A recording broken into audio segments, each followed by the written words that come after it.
Hello and welcome to I'll Knit If I Want To. I'm Andrea Mowry of Andrea Knits. Starting off strong. This is a little weekly podcast where I do my best to answer some of your questions. And I just felt my own hands and they're so dry. Oh, okay. So today I'm wearing Illuminate, which is the 2021 Rhinebeck sweater. Yeah. And I saw it today and was like, oh, it hasn't been getting enough love in my rotation lately. It's my Illuminate. And I put it on and immediately remembered how much I love this sweater. It is one of those sweaters where all the proportions just are so comfortable on my body. So anyways, it was lovely to remember that. Sometimes it's great to go into your hand knit collection. I don't know about you, but a lot of times whatever I've most recently made is the thing that I throw on all the time. So it's always good to go through all those older makes, even if they're just a couple years old, and remember that they're there. Give them their time in the sun. Wear them. All right. So let's answer some questions. Oh, and this sweater is knit in Spin Cycle Yarns Dyed in the Wool and Magpie Fibers Feather, which is their mohair. All right, question time. Ba-do-boo! I was wondering if you could give advice on how and when to lengthen yoke depth in sweaters. I'm currently working on your nurtured pattern with some very special yarn and want to ensure a great fit, but I'm unsure about how to add length to the yoke on a bottom-up raglan. Could you also explain why yoke depth might sometimes need to be adjusted? It seems to mostly be a thing for me with raglan or circular yoke sweaters. For instance, I love my DRK everyday sweater, but do find myself wishing I'd added an inch or so to the yoke depth on that one too. But my weekenders are perfect in every way. So what I would do, basically the reason that we would want to adjust yoke depth is personal fit and style and how you plan to wear that sweater. So if you're only ever going to wear that sweater over, let's say, like a little camisole, a little tank top, or just your bra or what have you, then you don't need a super deep yoke depth, because there's not a whole lot for it to go over.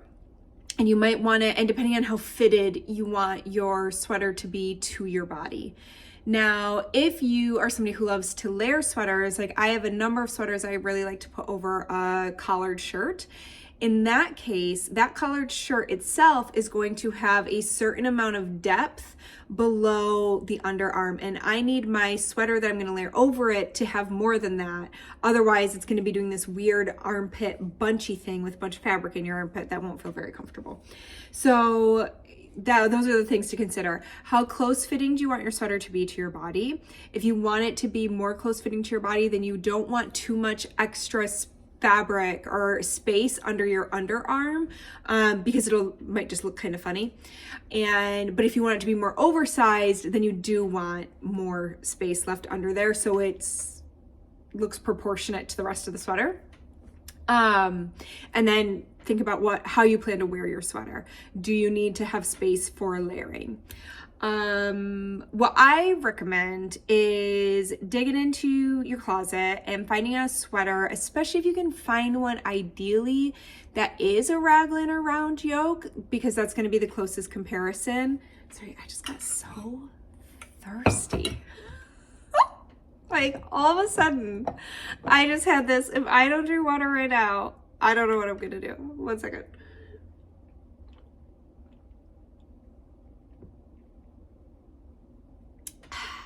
You know what it reminds me of?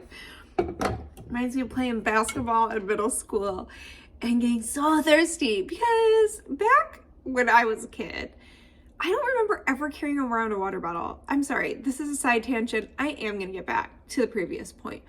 But do you remember having a water bottle if you were a kid of like the 80s or 90s?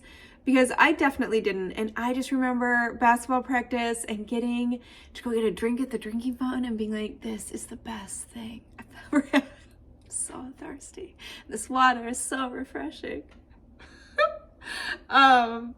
Anyways, my kids always have a water bottle, like everywhere they go. Things were different back in the day. I digress. Let's go back to yolk depth. So, I wonder where I left off before I got so thirsty.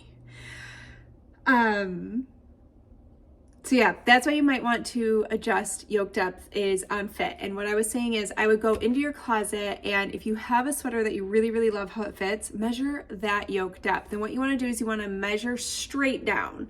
Generally, the schematic, this could change for different designers, but we don't usually give you the measurement going diagonal along that yolk depth because that's not like the true depth. What we're doing is we're measuring straight down this away, like this. Boop, to get your depth. So that's how you'd want to measure it. And then compare it to the schematic. And if the schematic is the same length, real nice. You don't have to do anything. If it's not, then you might want to adjust it by adding a little length or taking away a little length. The only thing that you will have to take into consideration is any patterning that's happening. There are some sweaters that purposely have a really, really deep yoke depth. A lot of times that's for that style of sweater. So it's something to really pay attention to when you're looking at pattern photos is look at how that sweater is styled and look at what was the designer trying to achieve with that design. Were they trying to be more in line with fashion or function or somewhere in between? And kind of decide, does that work for my lifestyle? So now let's talk about adjusting it.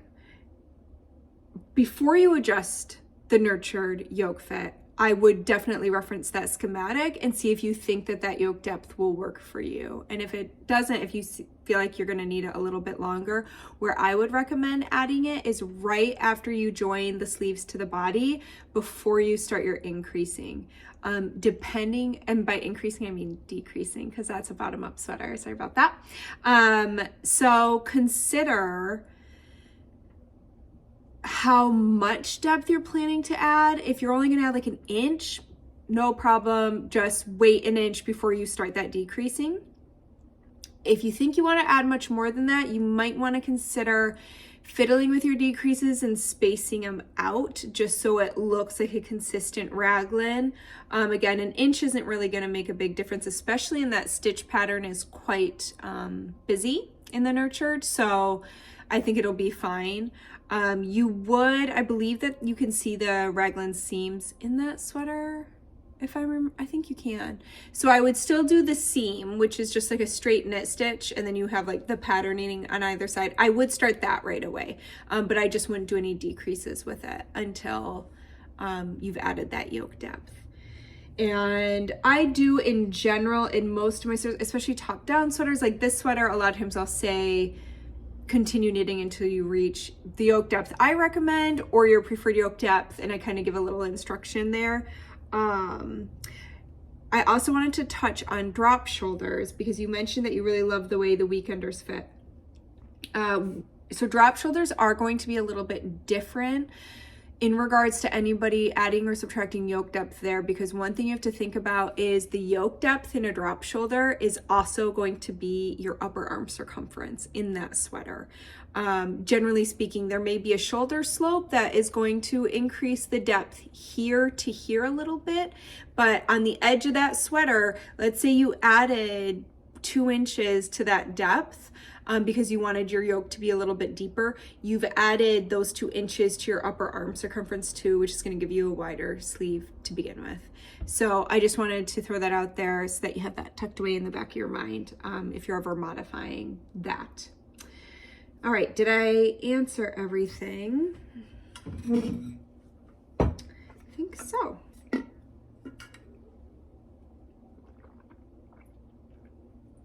Why am I so thirsty?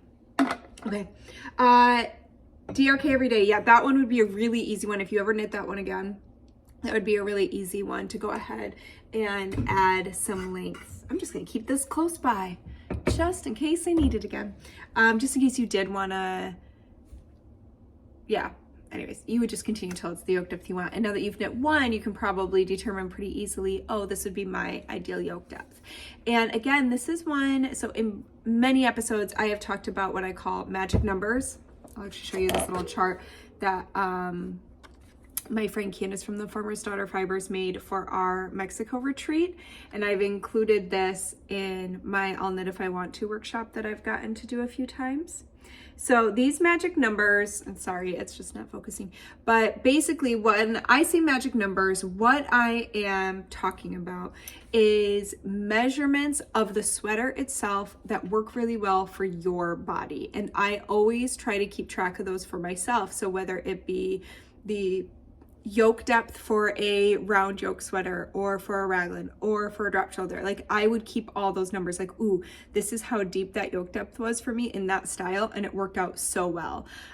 This amount of ease for this style of sweater, oh, I really love 4 inches of positive ease when I'm knitting a round yoke sweater, it just worked out so great. Or 10 inches of positive ease for a drop shoulder, oh, you know, any of those things. Oh, I love this sleeve length. When I knit my sleeve from the underarm to 18 inches, it hits right where I want it to on my wrist. So those kinds of numbers are such helpful information when you are making decisions while you are knitting sweaters, especially if you go look at the schematic, see what that designer intended, and then see if you can tweak it to be even better for you and your unique body. So just always, when you figure out one of those numbers, write it down in your little knitting journal so that you always have it handy, or like in the notes app on your phone or something like that. All right, let's jump into a wee spinning question. I'm having so much fun with the 100 Days of Spinning Challenge, and I've loved doing a spindle spin in this morning. I didn't say that right. Did I say smorning?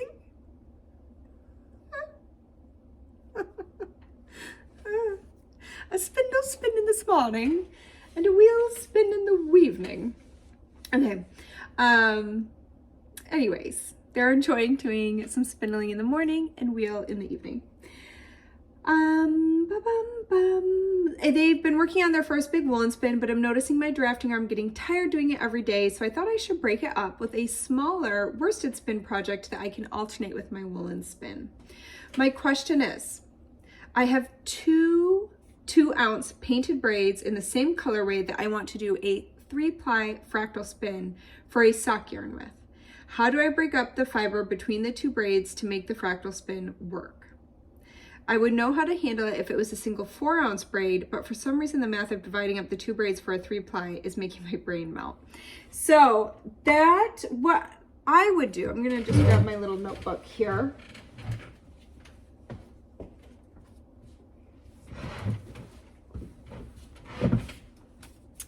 Okay. Flip the page for my to-do list today. All right, so you have 2 braids. And what I would do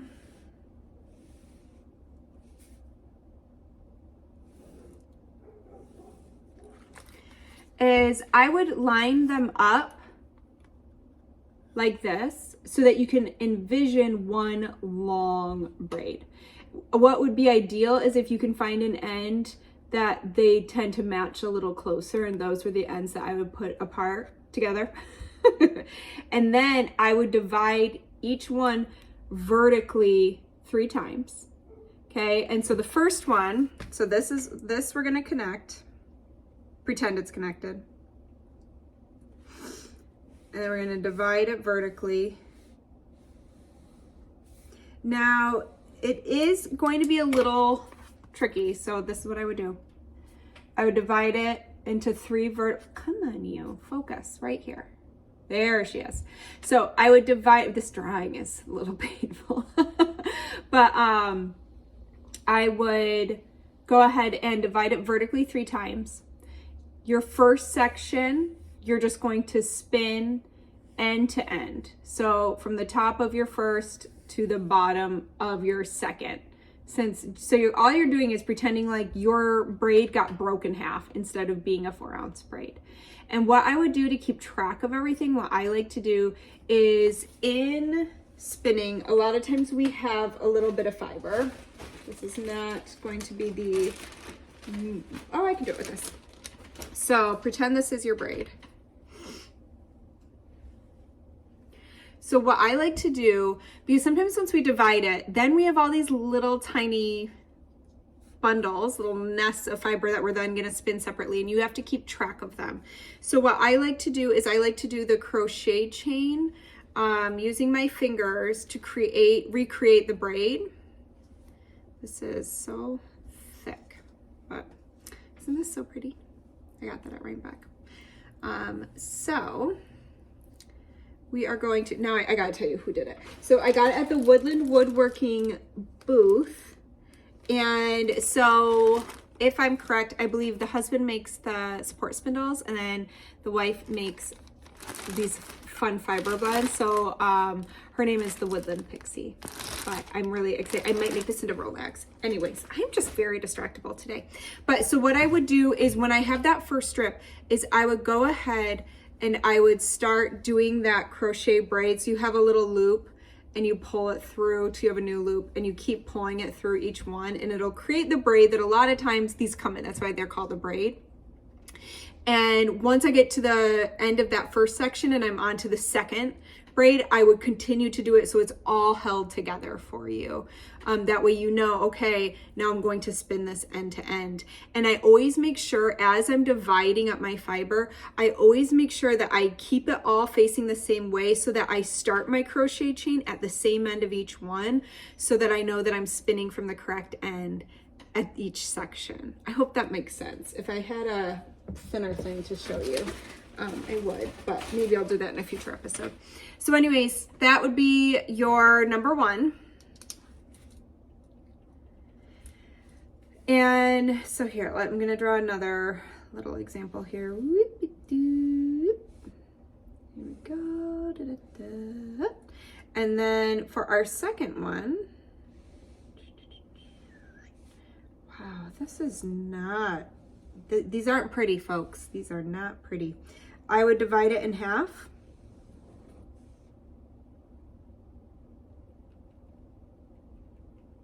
And I would spin both of those two new sections end to end.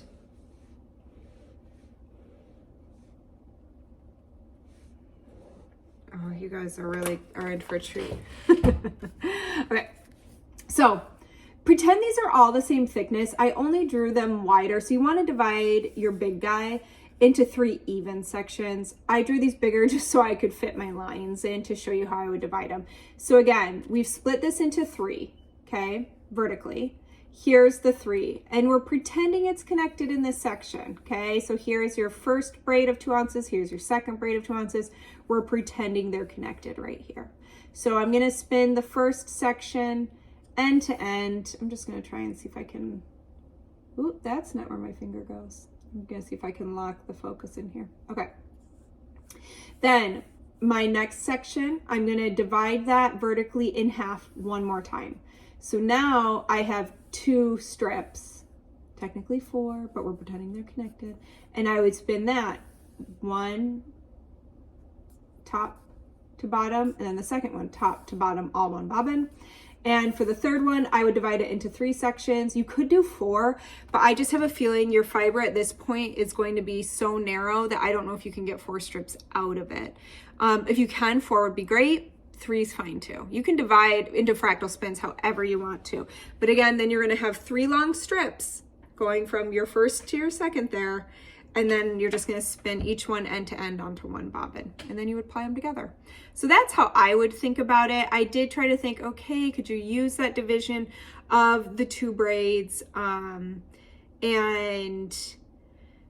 somehow use that to your advantage, but everything I was kind of thinking of just felt confusing. This felt the simplest to me. Otherwise, I would consider just doing a traditional 3-ply, and I would take your 2 braids and I would just take a third of each to put together for one of your plies. And so you'd have like bigger section, 1 ply, a third and a third, 2 ply, and then the last big section for your third.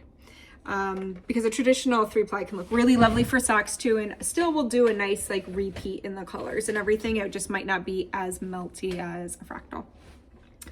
Woo!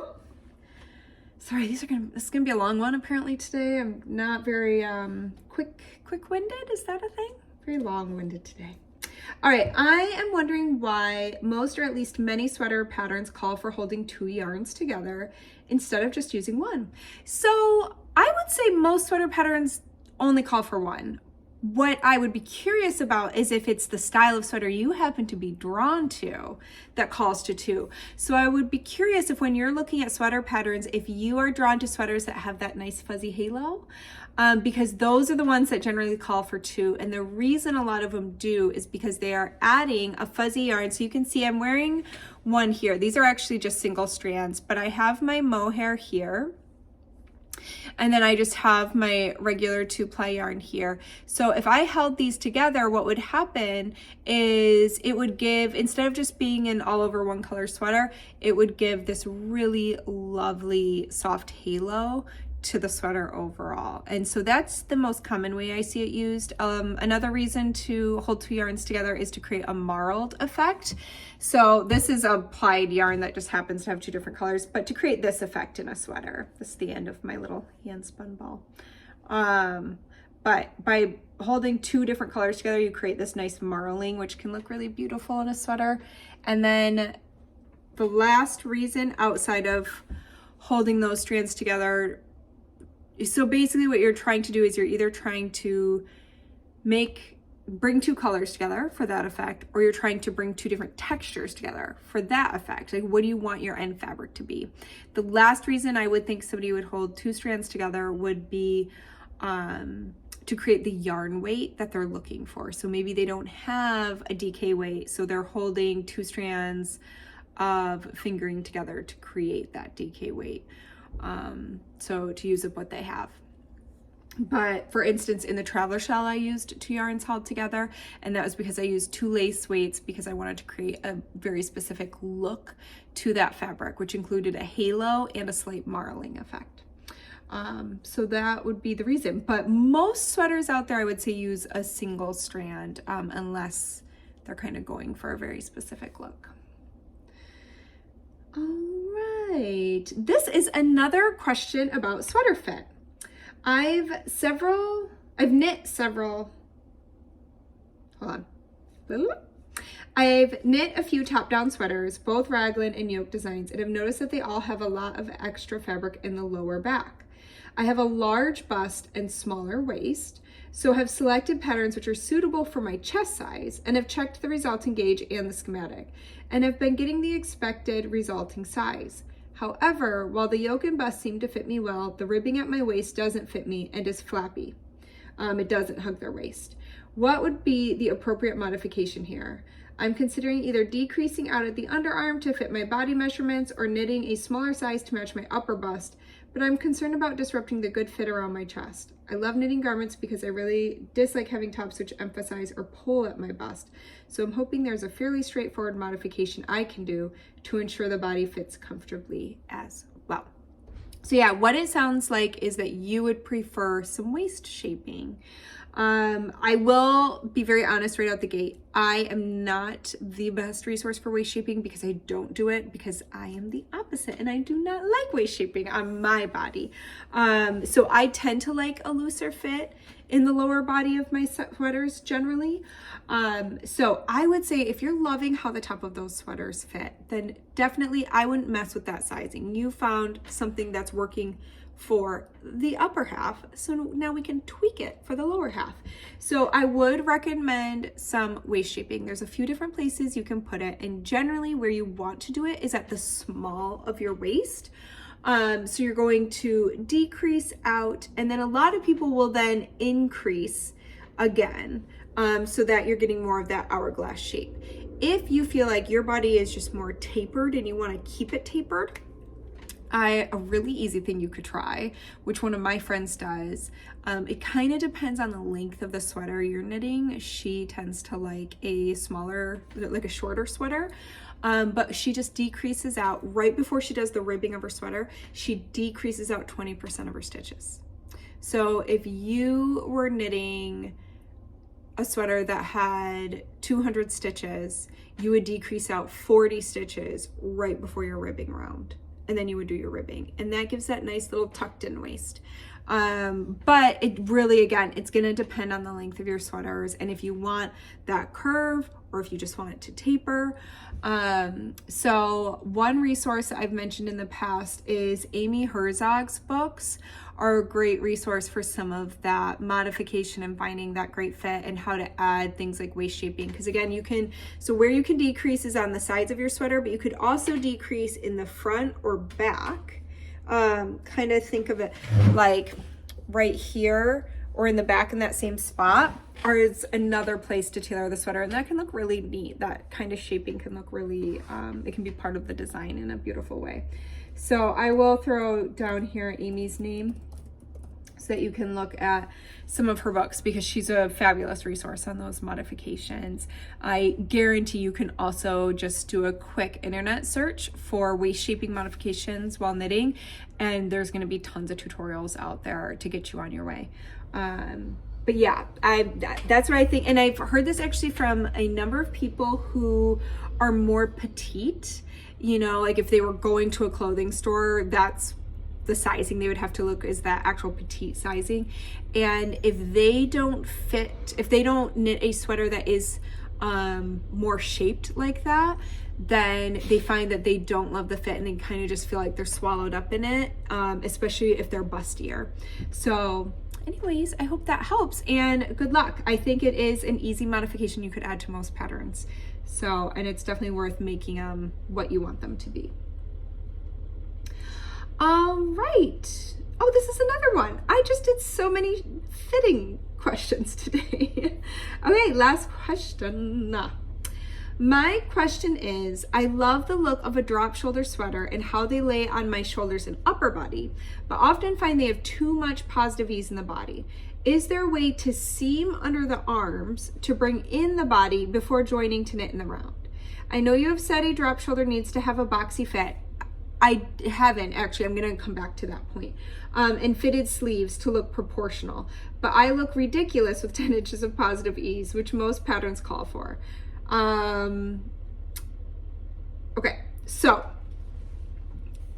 you do not have to knit a drop shoulder sweater to be boxy, oversized, and have fitted sleeves.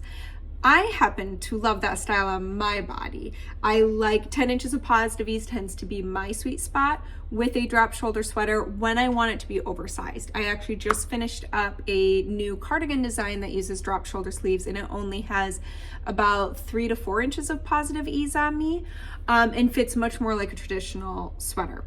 So you can absolutely still wear that style with any amount of ease. But what I would keep in mind is to find patterns that are designed to fit that way. In other words, I wouldn't necessarily recommend trying to knit like the weekender with 2 inches of positive ease, because that's not how it was designed to fit, and those proportions may then be off if you just try to size way down. But there are definitely, I've seen many other designs out there that are drop shoulder that are made more fitted to a body. So you can probably find one out there that you might like.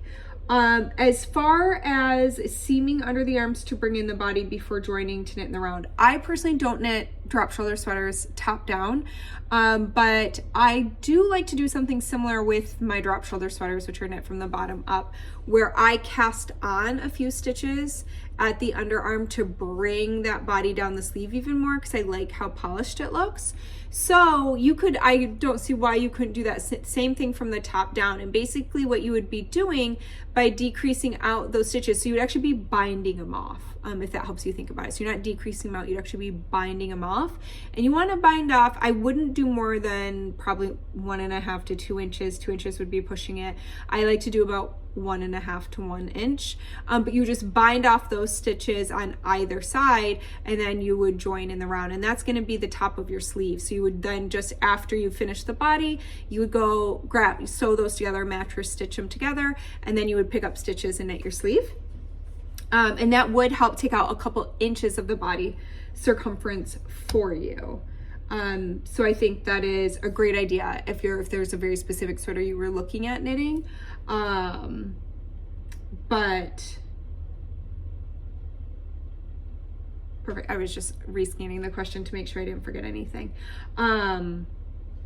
But yeah, otherwise I would keep an eye out for drop shoulder patterns that just aren't using as much positive ease. And I know they're out there, and you could probably find some really lovely ones that you'll like better for your personal style and body. All right, that was all the questions. And that wasn't too crazy long. All right, so I do have a tiny bit of show and tell. I actually just wrapped up. I don't have them up here. So there is a new pattern coming Tuesday, and I am so excited about it. So anyways, if they were up here, I would show you a little sneak peek, but I'll definitely make sure to wear them in next week's episode. If you are not signed up for my newsletter, now is a great time to do it, because there's always a special discount on patterns when I release them, but it's only for newsletter subscribers. So you can find the link to that below in the show notes. But I'm really excited about this pattern. I knit 2 and could knit a million more. I have a feeling it's going to be one of my new go-to fill me up kind of projects. And outside of that, I have been spinning. So we are working on a 100-day spinning challenge. It started off thanks to my friend Amy, who both of us were trying to practice our support spindling. And she had the fabulous idea of doing a 100-day challenge for 15 minutes a day. And it has now exploded, and so many people have joined us on the interwebs, and it's turned into even just a 100 days of spinning, whatever way you spin. So what I've decided to do is challenge myself to do at least 15 minutes in the morning of one type of spinning, and then 15 minutes in the evening of another type, because when I was just doing my spindles, my sad wheel was sitting there looking at me like, you know, you started a sweater project back in August that you have yet to even come close to finishing. So that's why I decided to throw my wheel in there too. So anyways, I have 2 skeins. They are not yet washed for that sweater project. So this is 2 of 6. My 3rd skein's ready to ply, and my 4th skein is a quarter of the way done with the singles. So I'm going to do 4 skeins for the body, and then 2 skeins, which I'm going to adjust my breakdown of my fractal a little bit for the sleeves to help those color changes hopefully match up with the body a little bit better by making them shorter with the way I broke up the colors. But anyways, I feel pretty good that I've gotten back on top of that. This is Hello Yarn. It was a club colorway called Telling Stories, and it is Falkland is the fiber. And I actually think I have my little swatches, so you can see what the fabric looks like. Let's see what I did with it. I thought I had them up here. Oh, maybe I could. I've shown them in the past, but too many spinning things going on right now. Oh, I could show you. So this is what I'm talking about earlier when I was probably being kind of confusing about the braids. So this is what I'm talking about. So I have this one all separated. So can you tell, oopsie, that this one is thicker than this one? So this is my fractal. My fractal is only going to be a 2-ply. So this is one section of that fractal, which I'm going to spin end to end. And I know which end to start on because it's the end. It's the one that pulls out really easily. And so again, to make these braids, you just create a loop and pull the fiber through just like you're crocheting. And you just keep chaining with your fingers. But that's how I know which end to start with. And can you see this? It's the same on my little guide. So this one will be spun end to end. And then I already have one of these finished for the thinner ones. This was another strip that I divided into 2. And so I've already spun one onto my wheel, and now I'll spin this one to finish that bobbin. Then that bobbin will be done. This will go on its own bobbin, and then I'll ply them together. But it doesn't look like you get to see my swatches because I don't know what I did with them. But I also decided, so I had this amazing bat. I actually have another one, and I think I'm going to do the same thing. So, sorry, it's going to crinkle. Okay, so this is Mork Made Fiber, and I got these beautiful bats from Sacred Sheep back this fall in November. And it was like one of the few things I got to do a tiny bit of shopping in between doing my classes and meet and greets. And it was the first time I bought these fun kind of art bats. And I was looking at them and thinking about how I wanted to spin them and decided I'm gonna just make that into Rolags and use it for my support spindle. So I made the first one into a whole bunch of Rolags. Isn't that pretty? Look at those colors. I love this one. Ooh la la, she's so pretty. So this is what I've done so far. This has about 2 on there. And this is, come on you. Focus, focus. This is my Enid Ashcroft spindle, which I've had so much fun spinning on. So it has about 2 of those on there. And then I'm also working on, I got Rolags. Now these are professional Rolags. These are from Hikari Handmade. And I got a couple different colorways, and my idea being to do a 2 to 3 ply yarn using those colorways. So I've already finished all of this one. So these are all, after I finish spinning on my support spindle, I use my bobbin winder and my weaving bobbins that I have for weaving, and I'm storing them on there so that I can empty out my spindles and continue to use them. So this is this guy spun up. So anyways, that's the other one I am working on right now for our 100 days of spindle spinning. And I guess that's it. That's what I've got going on. I just finished, I've been walking every day for quite a while. I'm trying to do about 8 miles a day. And I knit for a lot of those walks. Today was actually a little too cold. It was 15 degrees and I was like, okay, it's a little cold to have my hands out to knit. But it's been great. I actually did a whole new design just on my walks. So that is just about finished. I'm going to finish writing up that pattern today and tomorrow, and I can't wait to share it with you all. But as I said, there's a new pattern coming next week, and I think that's about it right now. Yeah. So I hope that you have a fantastic weekend this weekend, and I hope to see you back here this next week. If you want to leave a question, you can find a link in the description box below. If you enjoyed this video, feel free to share it with a friend who you think might also like it. A great way to support this little channel is just by hitting the like and subscribe buttons if you can. And as always, I'm so grateful to you for asking your questions and for listening to me chat in this silly room all by myself. And I hope to see you back here next week. Bye.